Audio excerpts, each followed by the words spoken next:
What's the problem with having friends of the opposite gender if my intentions are pure? How many of you have ever seen the clip, Why Guys and Girls Can't Be Friends? Raise your hands. Tayyib. You need to watch it. I promise you it's not a sheikh. It's not going to be a guy with a big beard that's going to tell you why guys and girls can't be friends. It was actually an experiment on a college campus by a non-Muslim. So basically he asked the guy, it takes guys and girls and he asked the guys, do you think you could ever, do you ever think about that person in a sexual way or things of that sort? And he asked the girls the same question, and so all of them said, no, of course we can be friends and we don't think that way. Then whenever he had the guys alone, he asked them the same question. Do you think guys and girls could be friends? He's like, nah. All of them said no. And all the girls were like, yeah, of course. Then he asked the girls, he said, well, do you think that if you opened yourself up to a relationship with him that he'd be willing to engage in a relationship with you? And they were like, oh yeah, of course. And so the point was, the end of the experiment was, guys and girls can't be friends, of course, in that regard. The point is, and I'm not an advocate for, I think that, subhanAllah, Sheikh Salman al-Auda once said something very powerful. He said, if you close the doors to that which is permissible, people will break the doors. People will break them and people will transgress.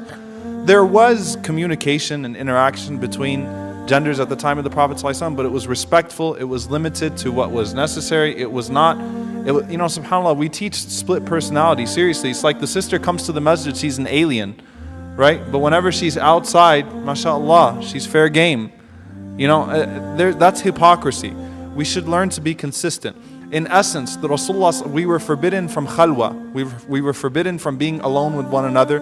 We were forbidden from being flirtatious and promiscuous, from exposing anything from the hijab. Guys and girls, guys, you got a hijab too. I'm just letting you know. You also have to observe certain limits, so don't think you can post whatever pictures you want to post too. Okay? Khalwa, being alone, cyber khalwa. Alright, G-chat and Facebook chat with all the smiley faces and things of that sort, and I think you looked really good in your jersey today, and whatever it was, all of that is not allowed either. Now, why is it? What if my intentions are pure? And this is something I really want to address. From the maqasid of Sharia, from the objectives of divine legislation, Allah subhanahu wa ta'ala addresses norms. Allah does not address exceptions. The Sharia is based upon norms, not on exceptions. If you feel like you can be with, you feel like you can be with a girl and she's just my cousin, she's my really good friend, I don't ever feel that way towards her, you are not the norm, you are the exception. The legislation will not be based on the exceptions, it will be based on the norms. Just a month ago, I had a sister that took one of my classes that told me that she was with her male cousin, alone in the car. He used to drop her off to school every day for 2 years, and all of a sudden he groped her. They're both masjid goers. She didn't know how to deal with it. She said, I never expected it. I never thought of him that way, but obviously he was thinking of me that way. And that's the first thing that's wrong with this question. My intentions were pure. How can you know the intentions of the other person? You cannot know the intentions. And let me just tell you something, sisters. Guys play a lot of games. No offense, man. Brothers, just cover your ears. We are not who you think we are sometimes. Okay?